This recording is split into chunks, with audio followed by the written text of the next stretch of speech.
Yeah, I'm thinking there needs to be a change of plans. Hey, what's going on, guys? It's Kevin Zwicker from Fast Count coming at you. Before I get into this video, please remember to like the video and subscribe. It helps the channel out in more ways than you even know. Plus, it's free. So last night was Wrestle Dynasty at the Tokyo Dome, which I dropped a multiple amount of shorts for you guys, but they were copyrighted and strucken down by New Japan. Those sick bastards are not fans of the Fast Counts. But we had a instant classic between Gabe Kidd and Kenny Omega. And the statement that I'm about to say is going to be controversial to some. And some of you guys are just going to kind of brush it off and call me a mark. But it's my channel, so I say what I want. Growing up, and even till very recently, the gold standard for me when it came to who is the greatest in-ring performer of all time was Shawn Michaels. Some people have Bret Hart, other people have Ric Flair's. My guy was Shawn Michaels, who I consider the best in the ring. But now I can officially say, and maybe this is a spur of the moment thing, maybe I'm just gassed up off of what I saw last night. The new gold standard of who is the greatest in-ring wrestler of all time is none other than Kenneth Omega.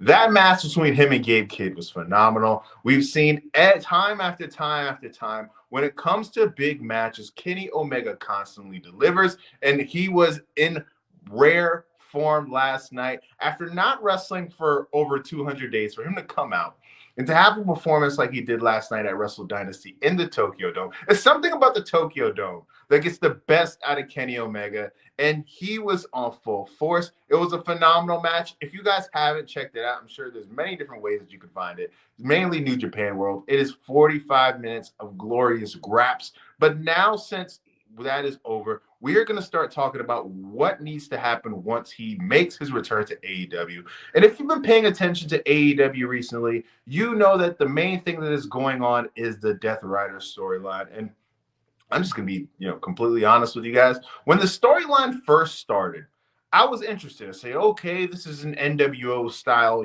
type of group that they're trying to build up. In my mind, the obvious guy to take the title off of Jon Moxley would be Darby Allin. He is the AEW guy through and through. He is their version of Sting, which is ironic because that's his former tag team partner. But that's where I thought the natural progression of that storyline was going to go. And in the beginning, if you've really been paying attention to that storyline, I feel like they had to pivot because in the beginning of that storyline, they were talking about, this is bigger than us. This isn't your company. It kind of felt like there was going to be this higher power reveal. And what I'm starting to think is that in the beginning, the plan was for Shane McMahon to come in. And at the last second, he decided that he's not going to come in. And they've had to pivot, and they don't really know where to pivot. And the promos that Mox is really just spitting out there on a weekly basis, kind of this cryptic Riddler type promos that I'm not a fan of. I want to see some stuff that makes sense. And honestly, it's kind of boring. And after that performance last night, I think that they need to shift gears. Now, this could be spur of the moment that I'm talking. Wrestling, if we've kept up with it year after year, they've always, for the most part, kind of had a map of where they want to go. And there's always things that kind of pop up that disrupt that plan. The Yes Movement with Bryan Danielson, last year with Cody Rhodes at WrestleMania. There's been this disruptor to really just change the course of history. And with the fact that Kenny Omega has missed so much time to injury over the past, couple years since AEW has been around, I don't think it's time to play around. I don't want to see no Golden Jets. I don't want to see a Golden Lover reunion with him and Ibushi.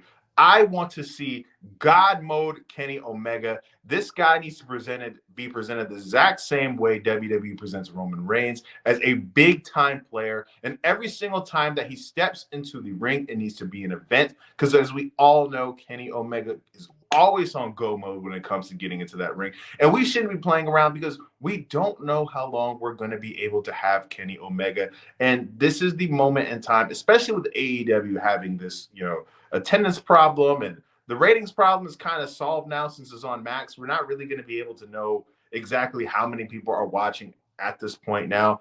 But to get that spark back, I feel like we need God mode Kenny Omega. And we have been presented with that opportunity coming off of this phenomenal match with Gabe Kidd. Like I said, I cannot recommend this match more. It is a phenomenal match.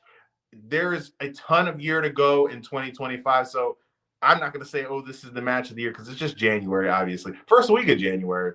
But it's going to be up there, towards the end of the year, once we get down to talking about match of the year conversations and superstar of the year conversations. That match was golden. And I pray that Tony Khan does the right thing and changes gears, get off of this boring Death Rider type stuff, and we need God mode Kenny Omega. Let me know what you guys think in the comment section. What did you think of that match with Gabe Kidd? Did you check it out? Did you not check it out? How are you feeling about Kenny Omega's return? Remember to like and subscribe, for the channel. Let me hear what you got to say in the comment section. I'm Kevin Zwicker. I'm out.